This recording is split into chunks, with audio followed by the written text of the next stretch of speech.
んは。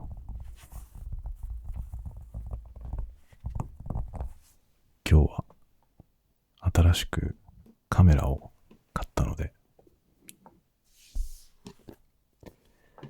その開封をしていこうと思います。なので、ちょっと小声ぐらいで、ソフトスピーキングぐらいの音量で話していこうと思います。ささやきよりはちょっと地声な感じでお話ししようと思います。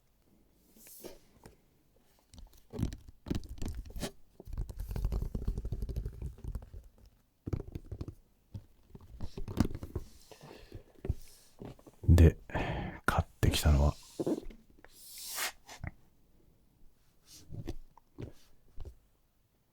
富士フィルムの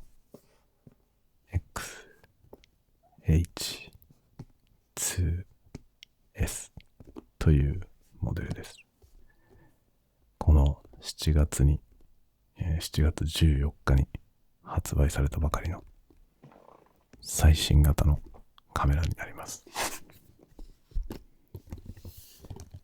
今日はこれを開封していくという動画にしようと思いますが、あくまでも ASMR 的な感じでゆっくりものすごく時間をかけてやっていくので、いわゆる普通の開封動画とはだいぶ違う感じの内容になると思います。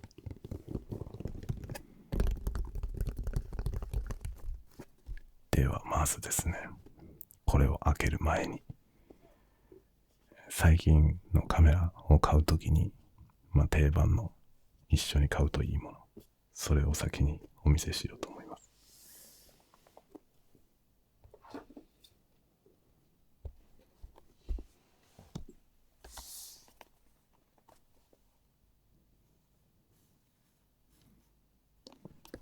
それがこちら、デュアルバッテリーチャージャー。こんな感じのものですね。デュアルバッテリーチャージャー。これはもうそのまま名前の通り、バッテリーを2本同時に充電できる充電器です。もう一つ、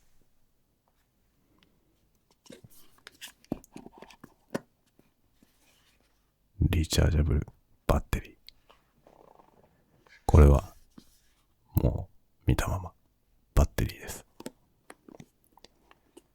最近のカメラは割とカメラの本体にバッテリーを入れて、そのままカメラにケーブルをつないで充電するっていうスタイルのものが増えてるような気がします。充電器っていうのがついてなくて、こういうふうにオプションで別売りになっている、そういうカメラがどうやら増えてるんじゃないかなと思います。前に紹介した GoPro もそんな風になってました。で、GoPro でもデュアルバッテリーチャージャーを別に買って、これあった方がいいよっていう話をしたような気がします。これあった方がいいよこれはあった方がいいです。なぜなら、充電するときにカメラの本体を使うっていうタイプのやつは、バッテリーを充電している間、カメラが使えないという致命的な問題があります。そこでこういうバッテリーチャージャーはあった方がいいです。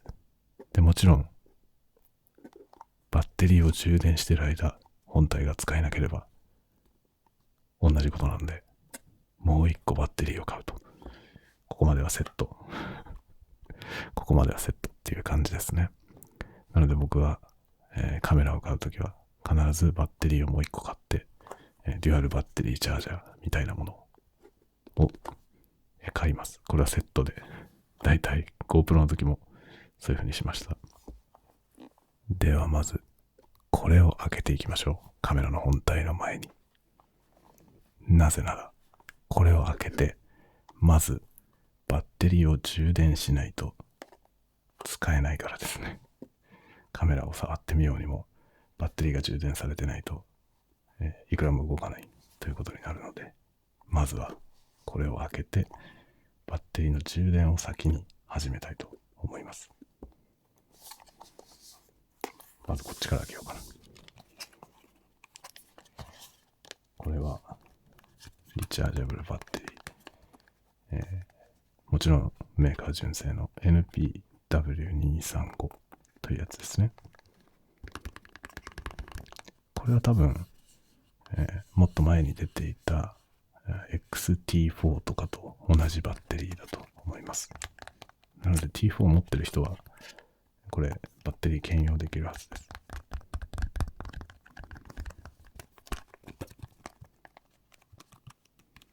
ちなみに僕が持っていたというか、今この映像を撮るのに使っているこのカメラですね。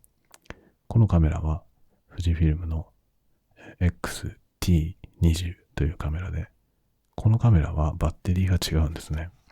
なのでこの今使っているカメラのバッテリーは新しいカメラでは使えませんので、新しく買いました。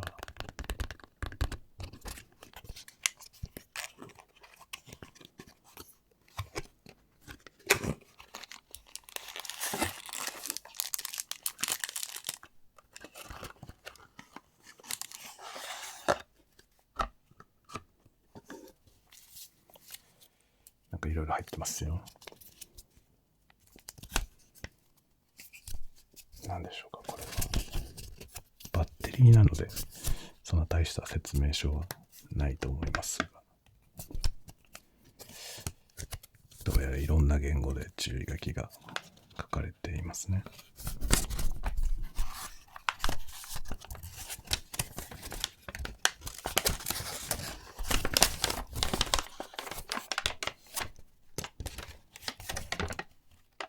これはなんか日本語以外の言語のやつですね。なんだろう。これはコーション書いてあります。安全上の理由からご購入時は、にはバッテリーは充電されていませんと。充電しないとカメラは作動しませんので、必ずお使いになる前にバッテリーを充電してください。充電しないと使えないよと書いてあります。なので先にこれを開封して、これを充電しないとですね、カメラが動かないということなんですね。なので先にこっちを開けました。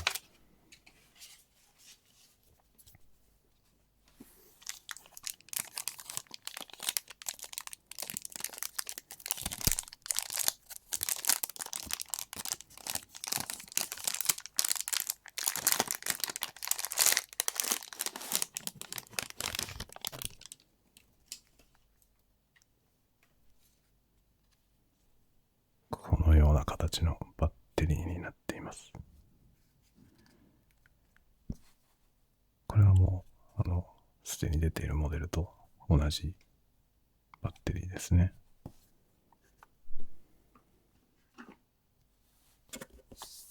ではチャージャーの方も開けてみましょう。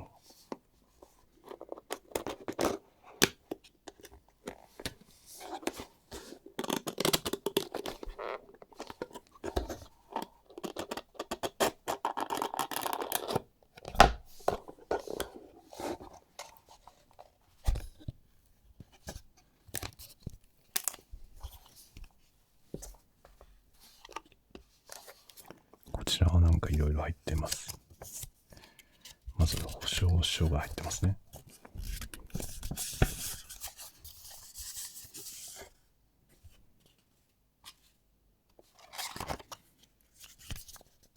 そして取扱説明書が入っています。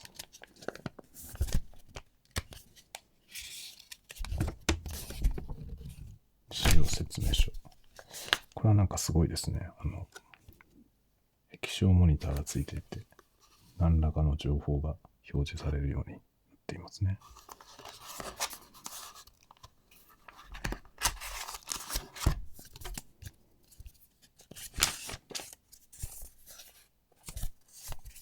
中国語。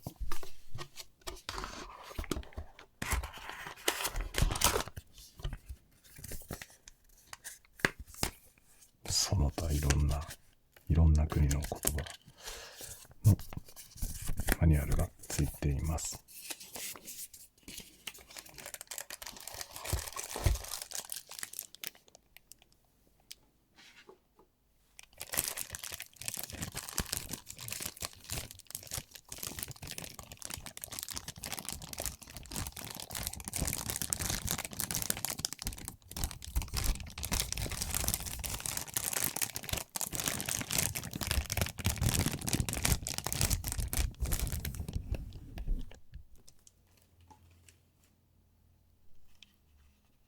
こんな風になってますね。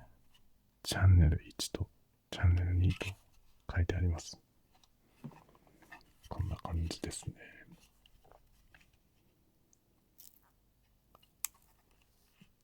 この液晶保護フィルムが貼ってあるので剥がしましょう。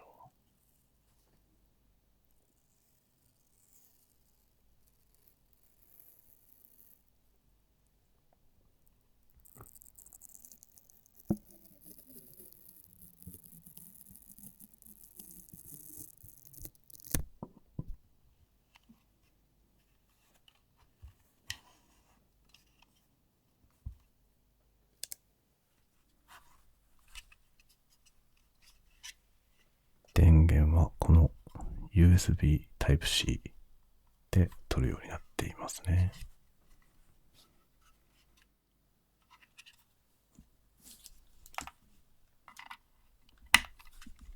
では早速充電してみましょう。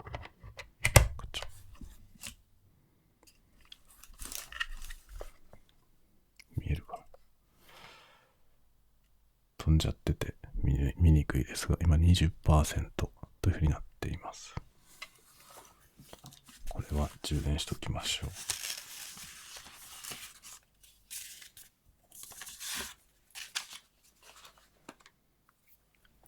それではいよいよ本体を開けてみましょう。いいですね。真っ黒い箱で富士フィルムだけ書いてあります。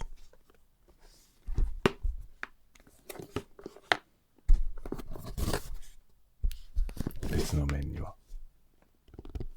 型番の XH2S と書かれています。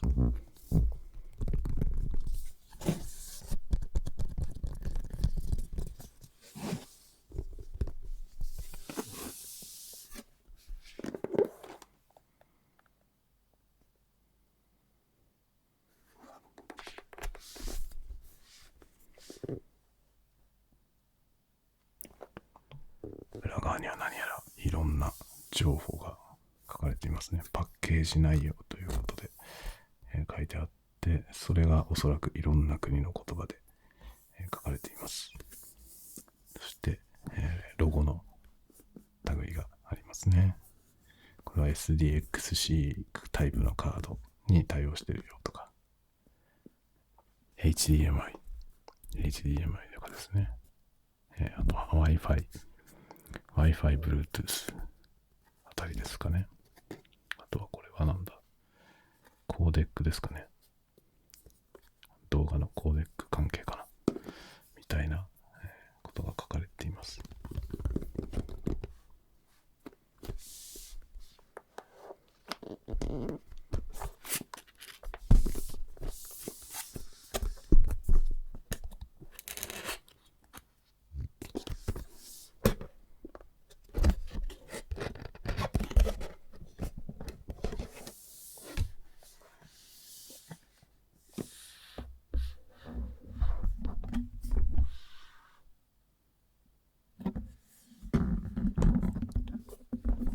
ちょっと今光ってて見づらいですが、マニュアルは QR コードからスマートフォンで見られるみたいですね。それとスマートフォンアプリケーションということで、これも QR コードが載っています。Wi-Fi と Bluetooth のマークが書かれてますね。これはそういう Wi-Fi とか Bluetooth でスマートフォンと通信できるってことでしょうね。詳しくは後でマニュアルを読んでみようと思います。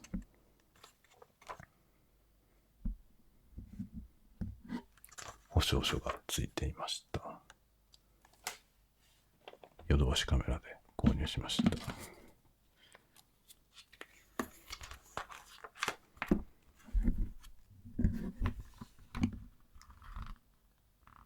点検サービスのご案内という何らかの案内が入ってますね。これは、富士フィルムのイメージングプラザというところに自分で持って行って、メンテナンスを依頼することができるよという、そういう紹介が書かれています。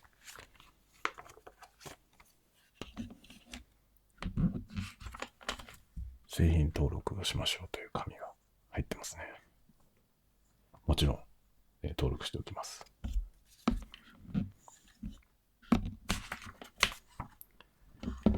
無料の写真編集ソフトウェアというのが、使えるようですね。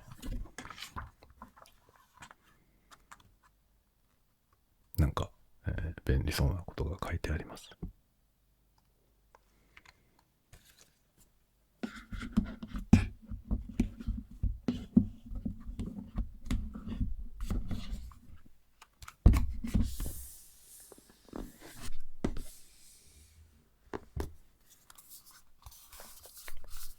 使用説明書基本操作編というのがついていますね。基本操作だけでこんなにある。こんなにあるよ。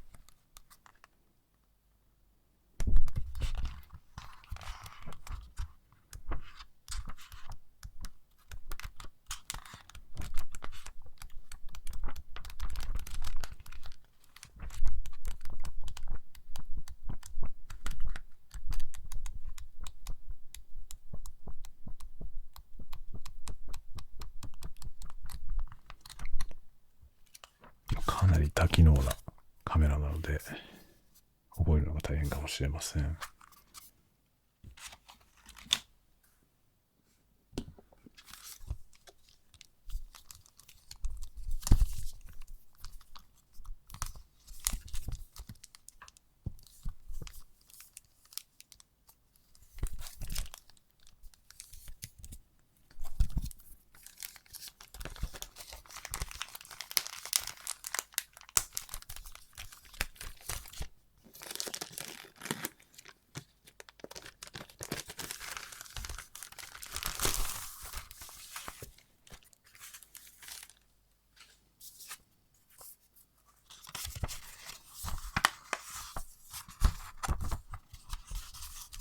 富士フィルムワールドワイドネットワークということで、各国の富士フィルムの窓口が載っていますね。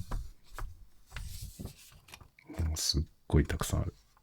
世界中に富士フィルムのサービス窓口があるようですね。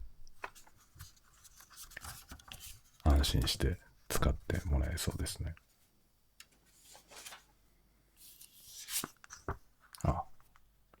これはさっきも見覚えがあるやつですね。同じものがここにも入ってました。こちらは英語です。こちらは英語、こっちは日本語ですね。なるほど。今の袋に入ってた方のやつは海外向けの資料のようですね。コーション。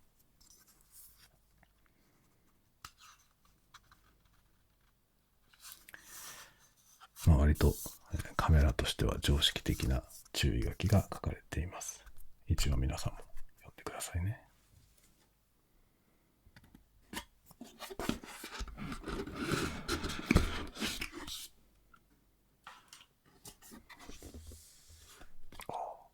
ついに本体が姿を現しました。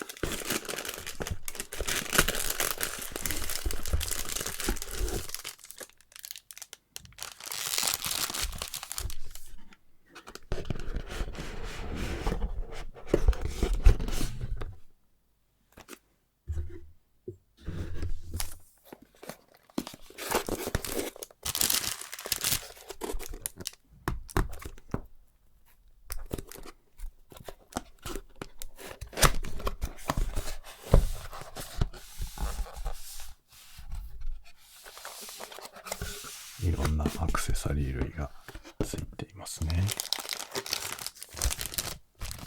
まず USB Type-C のケーブル、Type-C から Type-C のケーブルが1本、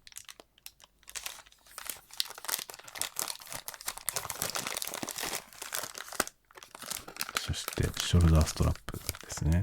富士フィルムって書いてあります。あんまり主張しない色で書かれてますね。黒地に結構暗いグレーで富士フィルムと入ってますね。白でもいいような気がしますが、控えめな感じになっています。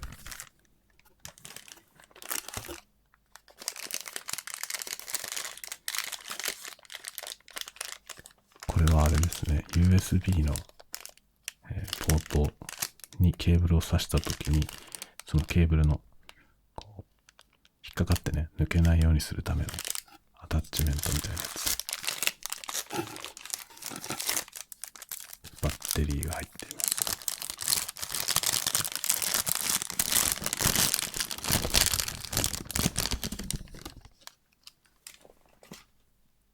バッテリーは早速充電しましょう。もう一本入れられますからね、ここに。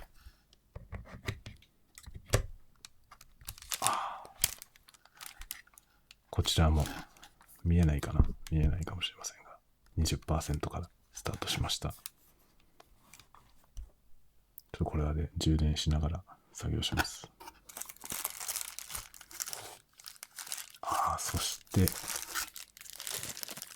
いろんな国のアウトレットに対応するための変換コネクタですね。電源の変換がついてます。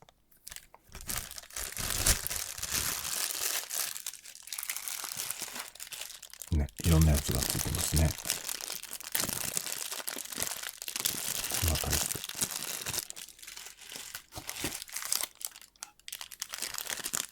このやつとか。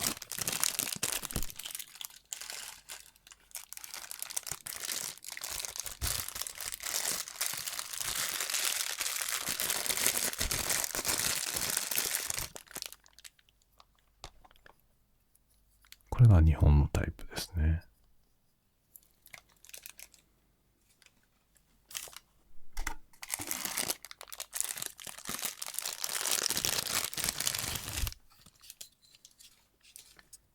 そしてこれが電源アダプターです。面白いね。この部分は共通で、ここにどれをつけるかですね。これをどれをつけるかで、いろんな国のアウトレットに対応するということですね。なので、海外で買った方はもちろん、日本で買って海外にね、持ってったりするときにも便利ですね。いろんなタイプのやつがついてます。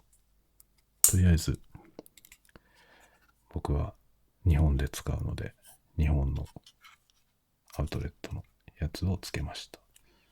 これで、ここが USB Type-C になっていて、さっきのケーブルを使って本体に電源を供給するということができるわけですね。これも一応出しとこうかな。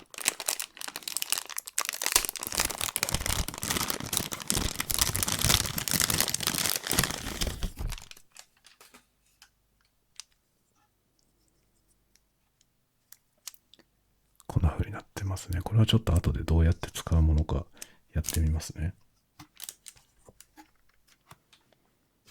これでアクセサリー箱が全部空っぽになりました。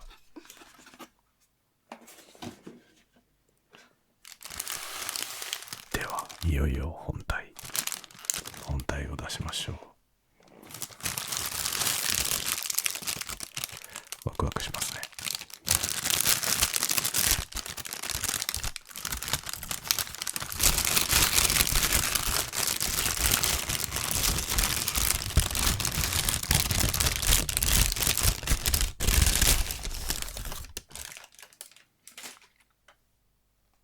じゃん。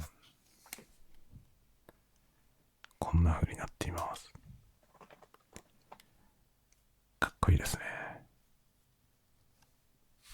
割と直線的なデザインでシュッとしていてかっこいいですね。ここは S とだけ書いてあります。XH2S の S だけここに書いてあります。いやーかっこいいな。裏には XH2S と書かれていますね。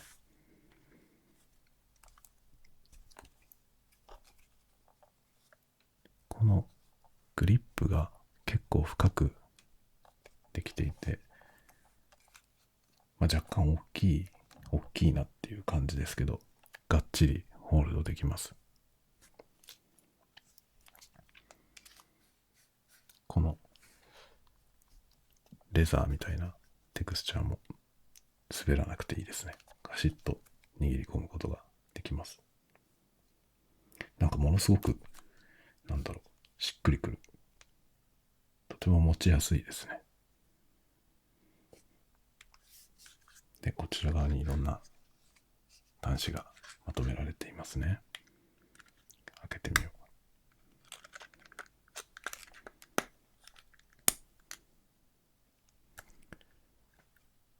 フルサイズの HDMI。これは何かと便利ですね。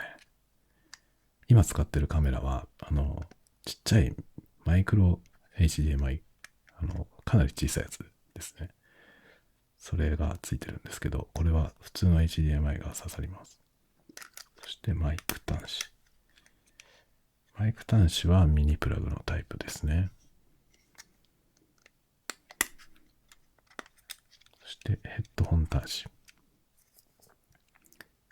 マイクとヘッドホンの端子がそれぞれついています。そして USB Type-C ですね。これはね、多分ここにつけるんだと思うんだよな。こういう感じこうですね。こういう風にすることで、この蓋をね、こう守って、さらにここにケーブルを挿して、ここでこう、ね、巻くことによって、ケーブルがこう引っ張られた時に抜けてしまうことを防ぐという、そういうタイプのアタッチメントですね。固定で撮影するときにはあるといいかもしれませんね。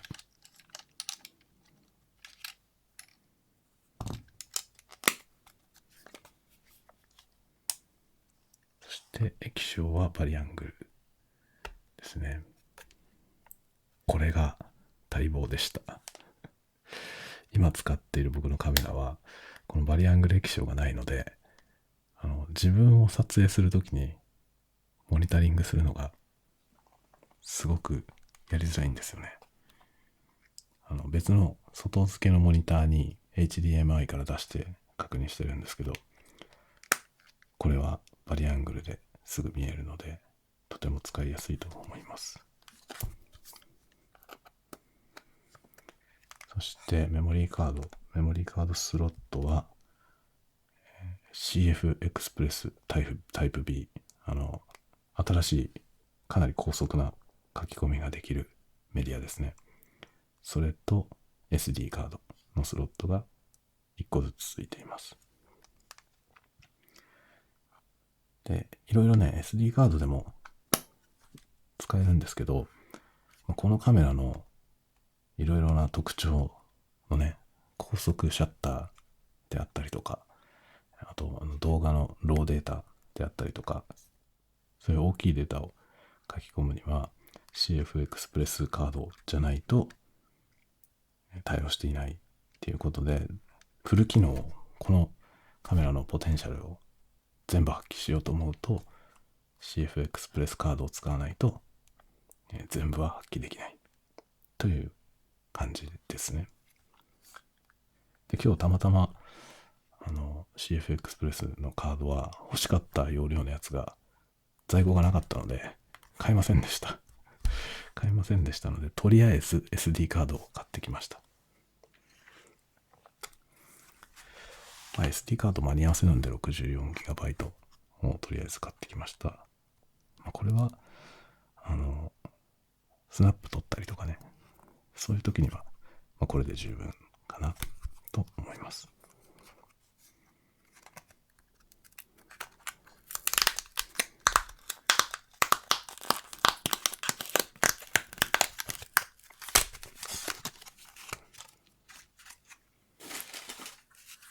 で、CF エクスプレスのカードをまた買ったらですね、ちょっと話そうかなと思ってるんですけど、このカメラは CF エクスプレスカードはレキサーのやつを買うのが良さそうです。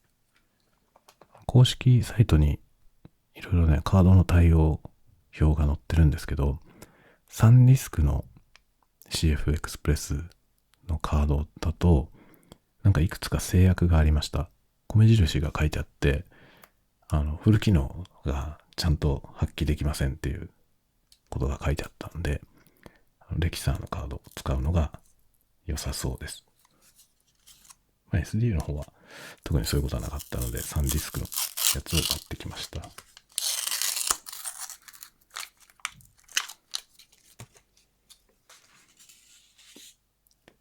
これはエクストリームプロ、サンディスクのエクストリームプロっていうシリーズですね。そこそこのやつです。最高峰じゃないですね。最高に速いやつじゃなくて、その1個下かな。なんかそんなにすごいやつではないタイプのやつを買ってきました。それでも 170MB パーセカンドなんで、そんな、十分じゃないかなっていう感じですね。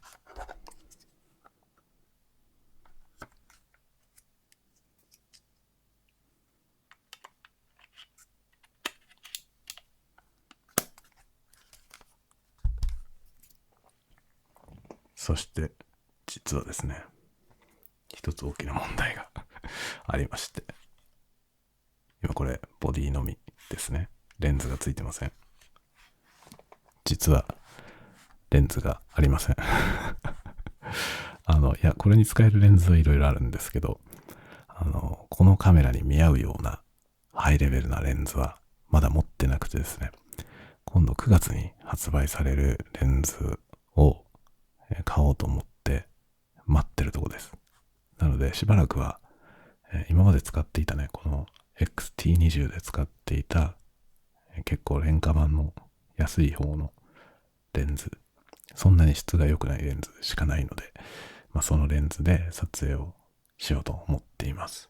9月になったらまた新型のねレンズが、このカメラで最大の性能を発揮するようなすごいレンズが出るので、それを出たら買ってまたレビューしようと思います。それまではちょっと、今あるレンズで撮影をやってみようと思っていますね。ちょっとですね、今使っているこのカメラの、まさに使っているこのレンズをこれに付け替えて、この後撮影をしてみようと思います。はい、今カメラをチェンジしました。これが今まで撮影に使っていたカメラ、富士フィルムの XT20 というカメラですね。で今レンズは、ちょっと違うやつ、このセブンアーティザンズという中国のレンズメーカーですねのかなり安い、これ1万円ちょっとだったと思う。これ 25mm F1.8 っていうレンズなんですけど、これ1万円ぐらいでした。めちゃくちゃ安いんですけど結構いいんですよね。なんだろう、性能を求めると不満かもしれませんけど、味のある絵が撮れて僕は結構好きですね。でね、今このカメラ交代したんですけど、このオートフォーカスのスピードすごいよね。全然ストレスないことないですか？すげえ、めちゃくちゃすごいですね、これ。ね。いや、この T20 はオートフォーカスがもうブワブワしちゃって、ASMR でね、ちょっと見苦しい感じになっちゃうんですよね。で、僕の動画でも過去のやつで、そういう風になっちゃってるやつがあるので、最近はもうずっとマニュアルフォーカスで撮影してたんですよね。ところが、このカメラだったら、オートフォーカスで撮影できますね。ハンドムーブメントとかこれでできちゃうんじゃない？すごいな。この AF は恐るべき速さですね。ただ今今ついてるレンズは、本当にこの XT20 のレンズキットについてた、もうすごく、初歩的なレンズなんですよね。初級向けの入門用のレンズなんで、ちょっと今 AF のモーターの音が結構入りますね。でも、今度出る、このカメラのね、XH2S 向けの、パワーズームのレンズがね、9月に出るんですけど、それは AF もほとんど音がしないみたいです。楽しみですね。これでもすごい AF 性能でびっくりです。ほとんどストレスがないよね。これ今充電中ですが、70% まで来ましたね。うわぁ、こういうのが、何のストレスもなく撮影できちゃいますね。というね、今までこのカメラで撮影してましたが、交代させました。XH2S になりました。いやー、正直なところ、ASMR にこんなハイエンドのカメラ必要ないんじゃないって自分でもちょっと思いましたけど、これだったらオートフォーカスでハンドムーブメントを撮れるんじゃないかっていう気がしますね。ハンドムーブメントってこうオートフォーカスでやると結構フォーカスがブワブワしちゃって見苦しいことになりがちなんですけど、このカメラだったらあんまり気にならないかもしれませんね。でも AF の速度が恐ろしく速いですね。こんな見たことないね。すごい。しかもこれは今、全然大したことないレンズがついてるので、それでこの性能なので、純粋にボディのパワーで、この高速 AF が実現されています。すごい。すごいですね。で、僕がこのカメラを導入した一番の目的はですね、録画時間ですね。この XT20 っていうカメラとしてはすごく好きで、今後はこれは、スナップ写真撮ったりとかね、サブカメラとして使っていこうと思ってるんですけど、これいかんせん動画撮影で、1ファイル15分という制約があるのと、15分撮って、一旦止めてもう一回撮るとまた15分撮れるんですけど、それを3サイクルぐらいやると、もう発熱で撮れなくなっちゃうんですよね。なので、長い動画をね、1時間とかあるようなやつを撮ろうと思うと、途中でこの冷却しなきゃいけないんですよ。一回撮影を止めて、このね、このモニターはこうチルトモニターで、バリアングルにはなんないんですけど、ちょっとこう開くんですよね。で、ここの中が猛烈に熱くなるので、ここにこう風を当てて冷やすっていうことをやったりとかしていました。で、冷やしてまた続きを取るというようなね、ことをする必要があったんですけど、おそらくこの XH2S はそういうことをする必要がないと思います。ASMR 撮るぐらいだったらもう十分連続撮影で撮れちゃうと思います。すごいですね。楽しみですね。という感じで、これを使って今後は撮影をやっていこうと思っております。で、今ですね、これカメラを切り替えて、実は撮影を開始するまでに初期設定をしたんですが、設定項目がめちゃくちゃ多い。半分以上意味がわかりませんでした。一応わかるところだけ設定しました。あとはですね、スマートフォンのアプリがついててというかね、このカメラの画面に QR コードが表示されて、スマートフォンとペアリングするっていう工程がありまして、ペアリングしました。そしたらですね、スマートフォンからリモートで撮影したりとか、撮影データをスマートフォンに転送したりとか、そういうことが専用のアプリでできます。ということはですね、この XH2S で写真を撮って、その写真をインスタにアップするとか、スマートフォンに転送してスマートフォンからインスタにアップするとか、そういうようなことが簡単にできそうですね。すごいですね。めちゃくちゃ楽しみです。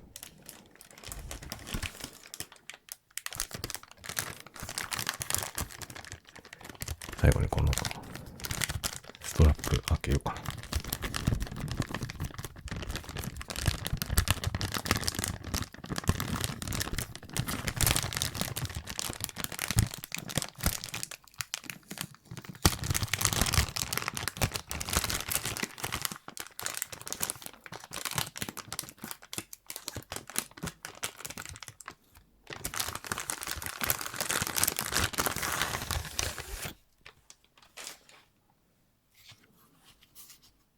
ちょっと今ね、これ色とかを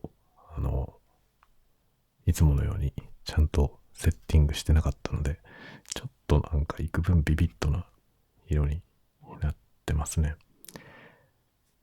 という感じで、ちょっと今回はこのままの色でいこうと思います。カメラの撮ったそのままの色で、特にグラディングとかしないでそのまま出そうと思います。ストラップは結構厚みのあるものがついてますね。表側と裏側の素材が違います。裏はなんて言うんだろうね、ちょっとしっとりしてて滑りにくい感じの素材になってます。外側はいつもの素材ですね。キャンバス地みたいなやつ。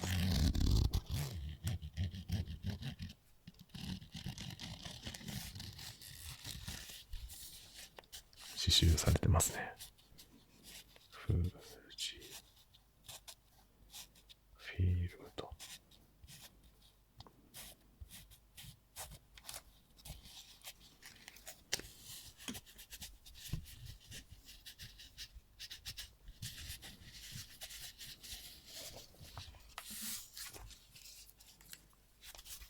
ASMR の撮影ではこのストラップはいらないんですけど、ストラップついてないと外で撮影するときにちょっと不便なので、どうしようかな。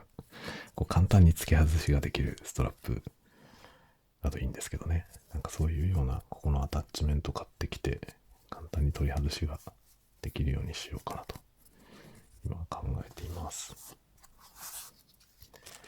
このね、こっちのカメラもそうなんですけど、ずっと ASMR 撮影用にしてたので、ここのストラップ、これもね、ショルダーストラップついてたんですけど、外して使ってます。長らく外したままになっていました。